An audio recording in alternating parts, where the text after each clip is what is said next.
ధన్యవాదాలండి. ముందుగా నాకు ఈ పదవి బాధ్యత ఇచ్చిన పెద్దలు నారా చంద్రబాబు నాయుడు గారికి ధన్యవాదాలు తెలియజేసుకుంటూ, అదేవిధంగా మా నాయకుడు శ్రీ కొణిదెల పవన్ కళ్యాణ్ గారికి నా పాదాభివందనం తెలియజేసుకుంటూ, ఖచ్చితంగా ఎందుకంటే ఎన్నో సంవత్సరాల నుంచి అనంతపురం జిల్లాలో జనసేన పార్టీ అయితే కానీ చాలా బలంగా ముందు పోతుంది. అందుకు తగినట్టుగా మా నాయకుడు మమ్మల్ని నమ్మి ఒక మంచి బాధ్యత ఇచ్చారండి. సో ఖచ్చితంగా నిరూపించి చూపిస్తాం. అదేవిధంగా ఇదొక బాధ్యత, ఎందుకంటే ఇదేదో ఒక పదవి అనేది కాకుండా ఖచ్చితంగా అనంతపురంని 57 మండలాల పరిధిలో ఉంటుందండి అహూడా అనేది. ఖచ్చితంగా అహూడాని ముందు స్థానంలో, రాష్ట్రంలోనే ముందు స్థానంలో పెట్టాలని చెప్పి మా కోరిక. ఎందుకంటే ఈరోజే ఛార్జ్ తీసుకుంటున్నాము. గత వారం నుంచి ఎంక్వైరీ చేస్తుంటే ఎంఐజీ లేఅవుట్లు అయితేనే కానీ, అదేవిధంగా డెవలప్మెంట్లు అయితేనే కానీ ఎక్కడే కానీ డెవలప్మెంట్ చేయలేదు.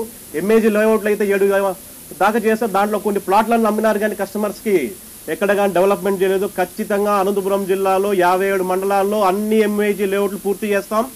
అదేవిధంగా డెవలప్మెంట్స్ అనేది అహూడా డెవలప్మెంట్ అనేది అహూడాకే ఒక వన్యం తీసుకొస్తామని చెప్పేసి మీడియా మిత్రులందరికీ తెలియజేసుకుంటాం. ప్రతి నెల అహూడా డెవలప్మెంట్స్ ఏదైతే ఉంటాయో మీడియా మిత్రులని అందరినీ పిలిపించి ఒక రివ్యూ పెట్టి కూడా మేము సమావేశాలు పెడతామని కూడా తెలియజేసుకుంటూ ఈరోజు ఛార్జ్ చేసుకుంటున్నాం. ఒక 10-15 డేస్ సబ్జెక్టులో కూడా బాగా డీప్కి వెళ్ళి అన్ఆథరైజ్డ్ లేఅవుట్లు, ఎన్నో అన్ఆథరైజ్డ్ లేఅవుట్లు ఉన్నాయి. సో ఖచ్చితంగా అందరినీ ముందుకు తీసుకొని వెళ్తామని చెప్పి అందరికి తెలియజేసుకుంటూ, నాకు ఈ అవకాశం ఇచ్చిన పెద్దలు నారా చంద్రబాబు నాయుడు గారికి, మరీ ముఖ్యంగా మా నాయకుడు శ్రీ కొణిదెల పవన్ కళ్యాణ్ గారికి ప్రత్యేక ధన్యవాదాలు తెలియజేసుకుంటూ, అదేవిధంగా 14 నియోజకవర్గాల నుంచి వచ్చిన తెలుగుదేశం, జనసేన, బీజేపీ నాయకులకు, కార్యకర్తలకు పేరున ధన్యవాదాలు తెలియజేసుకుంటూ నేను సెలవు తీసుకుంటున్నానండి.